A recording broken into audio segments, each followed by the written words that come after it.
결국 뭐 HBM 그리고 DDR5가 거의 뭐 하드 캐리했다고 봐야겠죠. 일단 적자의 대부분은 낸드 플래시 쪽에서 나온다고 봐야 되고요. 이제 D램 쪽은 한 5천억 내외 정도는 영업이익이 나온 것 같아요.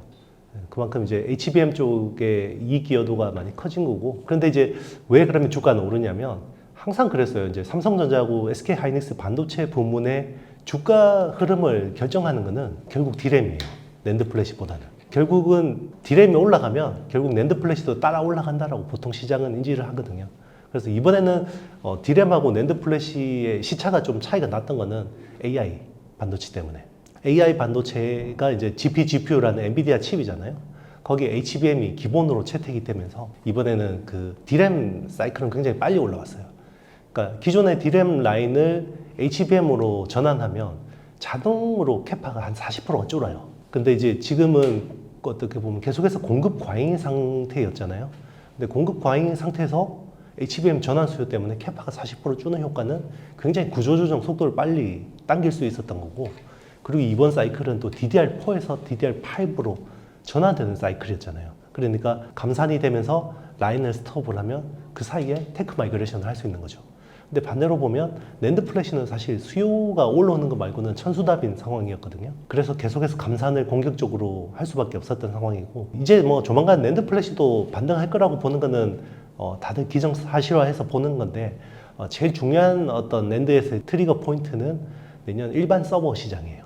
메모리 반도체에 탑3가 있다 그랬거든요. 수요차가. 일단은 서버. 일반 이제 서버 쪽이 있고, 그리고 스마트폰, 모바일 쪽이 있고, PC 쪽이 있는데, 낸드 같은 경우는 PC용 솔리드 스테이트 드라이브라고 SSD 쪽하고, 그리고 이제 스마트폰에 들어가는 eMMC라고 해요. 인베디드 멀티미디어 카드, 그리고 UFS. 이런 것들이 이제 낸드 플래시 수요를 차지하고요. 그리고 일반 서버, 우리 지금 이야기하는 생성형 AI용 이런 서버 말고 인텔 칩 2개 들어가고 넓적하게 들어가는 서버 있잖아요. 거기에 낸드가 되게 많이 들어가요. 그게 엔터프라이즈 SSD라고 그러는데, 그쪽 시장이 올해는 너무 안 좋았던 거예요. 왜냐면 글로벌 빅테크 업체들, 클라우드 업체들이 투자를 해줘야 되는데, 빅테크 업체들의 최우선 투자 과제가 뭐였냐면 AI 때문에 생성형 AI 쪽으로 다 투자를 한 거예요. 그러니까 최우선 과제는 엔비디아 GPU를 구하는 게 최우선 과제였고, 그나마 좀 여유가 있으면 이제 D램, DDR5 D램을 산 거죠. 그러니까 낸드는 최후순위였어요. 근데 이제 일반 서버 시장이 살아나야지 이제 그 낸드 쪽에 이제 수요를 좀 뭔가 기대할 수 있는 상황이죠. 일단 이제 이번 뭐 삼성전자와 SK하이닉스가 희비가 엇갈린 거는 이제 HBM이라는 AI 반도체용 주문형 메모리 시장에서 대응을 못했던 측면이 제일 크다고 볼 수 있고요. 조금 더 확장을 해서 보면 지금은 이제 기존의 메모리라는 게 커머디티에서 스페셜티, 그러니까 기존의 범용에서 주문용으로 바뀌는 어떤 변곡점에 있는 상황인데, 여기서 삼성이 뭔가 주도를 하기보다는 SK하이닉스가 시장을 주도하고 있는 상황인 거죠. 왜냐하면 점점 더 그 빅테크 업체들은 자기들의 시스템에 맞는 최적화된 하드웨어를 꾸리고 싶어 하거든요. 그래서 프로세스 같은 것들도 이제 주문형 칩으로 쓰고, 이제 메모리도 주문형 칩으로 써야지 이게 가장 매끈하게 AI가 구현이 될 수 있는 거예요. 주문형 메모리 시장에서는 삼성전자보다는 오히려 SK하이닉스가 좀 더 앞선 모습을 보였던 거죠. 그 주문형 메모리의 대표 주자인 아이템이 이제 HBM이라고 볼 수 있고요. 그리고 이제 LLW라고 해서 이제 그 비전 프로 같은, 애플의 비전 프로 같은 데 보면 그 칩이, 프로세서가 중요한 게 두 개가 들어가요. M2라는 칩하고 이제 그 센서들 취합해서 프로세싱하는 R1이라는 칩이 있거든요. R1이라는 칩에 보면 굉장히 고성능 모바일 D램이 붙어요. 그거는 기존의 LPDDR5X 같은 범용이 아니라 스페셜티예요. 그거는 이제 애플이 설계를 해서 이제 하이닉스에다가 주문을 한 건데, 그러니까 로우 레이턴시 와이드 IO라고 해서 인풋 아웃풋 수가 기존 LPDDR5X 대비해서 8배가 높고, 그리고 밴드위스, 대역폭이 2배가 높아요. 그러니까 굉장히 속도가 빠른 D램이죠. 대신에 이제 용량은 좀 로스가 있죠. 그런 것들이 앞으로 많아지는데, 그런 것들을 제일 잘하는 게 지금은 SK하이닉스라는 거죠. 실제로 8월에 보면 글로벌 빅텍들이 SK하이닉스를 되게 많이 방문했어요. 8월에 보면 그 엔비디아도 하이닉스를 방문했고요. 그리고 메타 플랫폼스도 이제 저게 하이닉스를 방문해서 자기들이 원하는 주문형 메모리에 대해서 이야기를 하고 갔고, 10월에는 그 틱톡 운영하는 바이트댄스 있죠. 바이트댄스가 또 주문형 메모리 협력을 위해서 SK하이닉스를 방문했어요. 그러니까 중요한 거는 삼성이 아니라 하이닉스를 방문하고 갔다라는 게 중요한 거고요. 지금 삼성도 이런 부분에서 굉장히 위기를 느끼고 있긴 합니다. 그래서 이번에 그 어떤 발표회나 이런 실리콘밸리에서 이런 행사들 통해서 삼성이 이제 HBM3나 HBM3 차세대 제품에 대한 어떤 그런 것들을 굉장히 많이 디테일하게 공개를 했었고요. 그리고 이제 LLW 뭐 이렇게 이제 주문형 그 모바일 디램 같은 경우도 많이 준비되고 있다. 그리고 이제 일반 서버들의 이제 어떤 디램을 확장할 수 있는 슬롯 있죠. CXL이라는 인터페이스인데요. 그런 CXL이라는 인터페이스에 대해서도 삼성이 많이 준비됐다. 그리고 페타바이트급 SSD 이런 것들도 이제 우리가 많이 준비돼 있으니까 기존에는 이제 삼성이 어떻게 보면 그런 고객사들의 요구에 대해서 좀 불친절한 측면이 있었다 그러면 지금은 굉장히 많이 바뀌고 조직 시스템이나 문화들도 많이 바꾸고 있다. 이런 것들을 굉장히 어필하고 있는 상황이라고 보시면 되겠습니다. 엔비디아도 지금 수요는 굉장히 폭발하고 있는데 공급이 안 되잖아요. 그러니까 H100이라는 칩이 지금 굉장히 주문을 하면 원래는 주문하고 인도 받는데 40주였는데 지금은 더 늘었어요. 52주예요. 그만큼 쇼티지가 심각하거든요. TSMC가 열심히 캐파 증설을 하고 있는데도 불구하고 수요가 더 많다라는 거죠. 애플 같은 업체들도 지금 빨리 지금 그런 엔비디아 칩을 소싱하려고 막 뛰어들고 있기 때문에 그래서 엔비디아도 내년에는 이제 H100을 열심히 팔되 내년 4분기에 원래 계획된 B100이라는 칩이 있어요. 블랙웰이라는 칩인데 그게 원래는 내년 4분기에 계획이 돼 있었는데 이걸 2분기로 당겼어요. 왜냐면 계속해서 이렇게 쇼티지 상황이 길어지면 대기하고 있던 수요들이 다른 쪽으로 달아나 버릴 수 있잖아요. AMD를 MI300이라는 칩을 또 대체적으로 생각하거나 아니면 그냥 우리가 주문형 반도체로 설계할게 뭐 이런 쪽으로 갈 수 있기 때문에 엔비디아도 빨리 지금은 차세대 제품에 대한 로드맵을 당기고 있는데 이게 또 결국은 HBM 수요를 또 폭증시키는 요인이 돼요.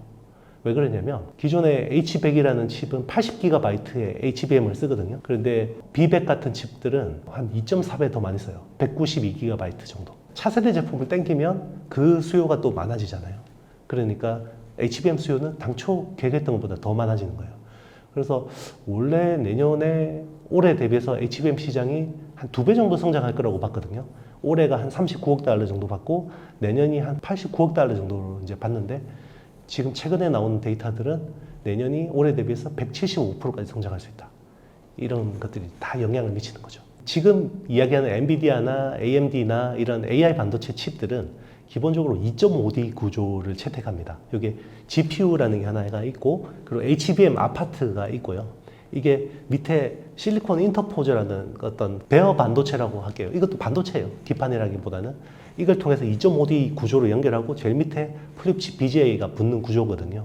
일종의 약간 주상복합 구조라고 볼 수 있는데 굉장히 복잡한 구조로 패키징을 해줘야 돼요. 이게 어드밴스드 패키징이죠. 그런데 코어스 캐파가 올 초 기준으로 보면 TSMC가 한 월 17K 정도 돼요. K는 1000이니까 17,000장 정도의 생산 능력이 있었어요. 근데 수요가 너무 폭증하니까 TSMC도 열심히 증설을 하고 있어요. 근데 열심히 증설하고 있는데도 불구하고 2025년까지는 쇼티지가 일어날 거다라고 이제 TSMC는 보고 있고 내년 말까지 그러면 TSMC가 설비를 증설해서 늘리는 캐파의 양이 월 80K. 그럼 17K에서 80K가 되면 거의 한 5배 조금 안 되는 규모잖아요. 그만큼 지금 열심히 투자를 하고 있고 그것조차도 공급이 딸려서 삼성 쪽으로 이제 오는 업체들도 있죠. 그래서 삼성이 TSMC의 코어스를 대체할 수 있는 iCube라는 그게 또 2.5D 구조 똑같거든요. 그래서 최근에 이제 지멘스나 구글 뭐 이런 쪽에서 이제 삼성 쪽에다가 이제 칩 의뢰를 하고 있습니다. 지금 삼성이 내년에 2.5배 투자한다고 그랬거든요. 그래서 지금 천안 팹 있잖아요. 그러니까 삼성의 후공정 라인이 천안하고 온양에 있습니다. 그 후공정 팹이. 근데 그 팹들은 기존에 구형 설비들이 다 깔려 있을 거 아니에요. 근데 이걸 다 드러내고 어드밴스드 패키징 라인, 지금 이야기하는 iCube 라인을 깔아야 되거든요. 그쪽을 열심히 투자하고 있고 내년에 올해 대비해서 2.5배 투자한다고 했고요. 아마 올 연말 기준으로 삼성이 한 월 40K 정도 될 것 같아요. 그 규모가. 근데 내년에 2.5배 투자한다 그러면 한 100K까지는 투자하겠다는 거죠. 그리고 SK 하이닉스도 지금 청주 팹에다가 2배 증설을 하고 있고요. 그거는 이제 엔비디아가 선지급을 해줬습니다. 조 단위로. 왜냐면 하이닉스가 돈이 없잖아요. 그래서 이게 워낙 공급이 중요한 이슈다 보니까 선지급금을 해서 이제 투자를 시키고 있는데 그래도 지금 수요가 훨씬 더 많은 상황이에요. 이거를 2배, 3배 증설을 해도 HBM 쪽에 2배, 3배 증설을 해도 칩당 HBM 들어가는 채택 양이 많아지고 있고 그리고 산술적으로 그 TSMC의 코어스가 5배가 증가하잖아요. 그러면 그 수요들이 과연 HBM이 감당할 수 있을까? 그래서 HBM 쇼티지를 조심스럽게 전망하는 시장 조사 업체들이 많이 나오고 있어요. 애플은 사실은 생성형 AI 쇼크로 인해서 굉장히 어떻게 보면 타격을 입었죠. 그래서 이제 애플이 가진 장점을 지금은 최대한 활용을 하려고 합니다. 애플은 이제 서버 쪽에 생성형 AI는 좀 늦었지만 디바이스 생태계가 굉장히 좋잖아요. 그리고 이제 애플 실리콘이라고 불릴 만큼 칩 설계 능력이 뛰어납니다. 그렇기 때문에 디바이스 생태계를 기반으로 해서 요즘에 핫한 온 디바이스 AI라고 해서 그 디바이스 자체에서 AI를 구현할 수 있는 그런 기능들을 강화하고 있어요. 그래서 온 디바이스 AI 쪽을 확대 적용해서 일단은 이제 좀 시간을 벌고 빨리 생성형 AI 서버 투자를 하고 있습니다. 지금 이제 우리 이야기하는 챗GPT 같은 이런 생성형 AI 서비스는 클라우드 AI라고 해요. 그러니까 우리가 여기서 우리 디바이스에서 뭔가 질문을 채팅을 하잖아요. 그러면 이 연산을 전부 서버 클라우드에서 해서 통신으로 보내서 이제 답변을 보내주는 거거든요. 그래서 지연이 있죠. 지연이 있고 그리고 막대한 컴퓨팅 파워를 씁니다. 컴퓨팅 파워를 쓰고 그로 인해서 많은 전기를 소모하죠. 그런데 이제 뭐 이렇게 클라우드 AI로 해서 좋은 점도 있지만 사람들이 질문하는 게 아주 매번 높은 수준의 연산이 필요한 건 아니잖아요. 그래서 그런 어떤 높은 연산이 아닌 것들은 그냥 디바이스 자체에서 할 수 있다. 우리 그 생성형 AI 그 챗GPT 같은 경우는 파라미터가 1750억 개 파라미터잖아요. 그런데 뭐 사람들이 어떤 요구되는 그런 AI 그 서비스는 100억 개 미만의 파라미터들도 굉장히 많거든요. 뭐 그런 것들은 비행기 타서 통신이 안 돼도 쓸 수 있는 거고 이제 그런 쪽을 강화하는 거죠. 사실 뭐 온디바이스 AI는 스마트폰은 이미 되고 있었던 거예요. 우리 카메라 딱 켜면 밤에 켜면 어둑하다 갑자기 확 밝아지거든요. 그게 AI가 자동으로 이렇게 조정을 해주는 건데 그런 것들을 이제 생성형 AI 쪽에서도 이제 그런 식으로 온디바이스 AI를 구현하겠다라는 거고 이제 그런 것들이 기존의 칩에다가 그런 NPU라고 하는 Neural Process Unit이라는 그 NPU 블록들을 이제 기본 채택하는 거죠. 그게 이제 뭐 모바일 앱에도 이제 대거 확대 적용되는 거고 그리고 이제 기존의 PC용 CPU 같은 데는 NPU가 별도 블록이 없었거든요.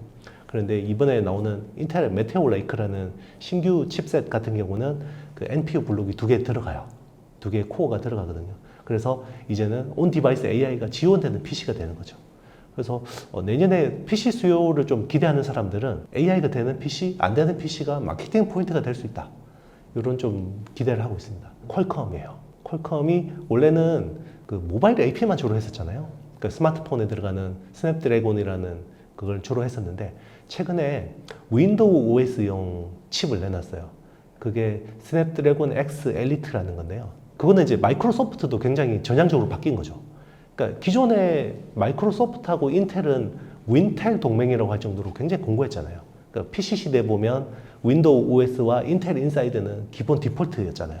그런데 이제 같은 X86 계열의 AMD가 치고 들어오니까 그거는 이제 뭐 마이크로소프트 입장에서는 크게 지원하는데 호환되는데 문제 없으니까 그런 건데 그동안에는 암코어 기반의 칩들이 윈도우 OS에 들어오는 것에 대해서 그렇게 뭐 반대도 안 했지만 그렇게 긍정적이지도 않았어요. 약간 중립적이었거든요. 그런데 최근에는 암코어 기반의 칩들이 이 윈도우 OS로 들어오는 것에 대해서 굉장히 적극적이에요. 마이크로소프트가. 그게 왜 그러냐면 마이크로소프트는 AI의 진심이에요. 이번에 그 실적 발표에서 보면 48%의 영업이익률이 나왔고 전년 대비해서 2자릿수 성장을 했거든요. 그게 결국은 AI 덕분이거든요. 클라우드 AI. 그러니까 AI가 잘 되면 모든 걸 지원하겠다. 심지어 인텔과의 동맹이 느슨해져도 상관없다. 이거거든요. 그러니까 지금 퀄컴의 스냅드래곤 칩이 윈도우 OS에 들어오는 것에 대해서도 적극 환영하고 지원해주고 그리고 최근에는 엔비디아가 암코어 기반으로 CPU를 설계해서 윈도우 OS로 들어오겠다라고 했을 때 적극 지원해주고 그리고 심지어 AMD 같은 경우는 기존에 인텔하고 같은 X86 기반의 아키텍처 칩을 설계하는데 AMD조차도 이제 암코어 기반으로 해서 칩을 설계해서 윈도우 OS 시장을 진입하려고 하는 거죠. 그게 결국은 온 디바이스 AI라는 이 시장 트렌드 때문에 윈텔 동맹이 느슨해지고 암코어 기반들의 칩들이 점점 더 이제 PC나 이제 심지어는 서버까지 진출할 수 있는 기반이 마련된 거죠. 마이크로소프트와 구글의 어떤 그런 주가의 흐름이 엇갈렸던 거는 결국 AI로 돈을 버냐 못 버느냐. 그러니까 클라우드에서 기존의 전통 클라우드 사업에서 지금은 AI가 붙어야지 계속해서 돈이 되잖아요. 그런 쪽에서 확실하게 보여준 게 MS였고 구글은 오히려 그런 쪽에서 좀 부진한 모습을 보인 거죠. 이게 약간 기시감이 드는 게 우리 휴대폰이 스마트폰으로 바뀔 때 혹시나 노키아나 모토로라의 전철을 밟는 거 아니냐, 구글이. 구글이 보면 AI 쪽에서 압도적인 회사예요. 사실은 지금 그 생성형 AI에 기반이 되는 트랜스포머라는 모델 자체를 개발한 회사가 구글인데, 근데 오히려 이런 쪽에서 뭔가 진척되는 속도로 보면 구글이 오히려 뭔가 굉장히 더딘 모습을 보이거든요. 그 이유는 어떻게 보면 구글의 사업적인 어떤 한계가 있어요. 왜냐하면 구글이 현재 돈을 버는 건 대부분 검색 엔진이잖아요. 근데 생성형 AI는 질문을 넣으면 바로 답이 나와요. 근데 검색 엔진은 검색을 하면 광고부터 나오고 그 다음에 답변이 나오니까 검색 광고 매출이 지금 대부분의 매출을 차지하는데, 이거를 구글이 바로 생성형 AI를 전환해버리면 카니발리제이션이 생기죠. 그러니까 구글은 이 기술이 유용하고 굉장히 좋은 걸 알아도 기존의 어떤 조직이나 회사의 관성이라는 게 있기 때문에 가는 속도를 갑자기 틀 수가 없어요. 그런데 MS는 빙이라는 검색 엔진이 있지만 마켓 시어가 한 자릿수도 안 됐어요. 그러니까 얘들은 잃을 게 없어요. 그러니까 빨리 생성형 AI 쪽으로 전환을 할 수 있었던 거고, 그게 효과를 낸 거죠. 오히려 그 어떻게 보면 기득권이 없기 때문에 좀 더 혁신적일 수 있었다라고 볼 수 있는 거죠.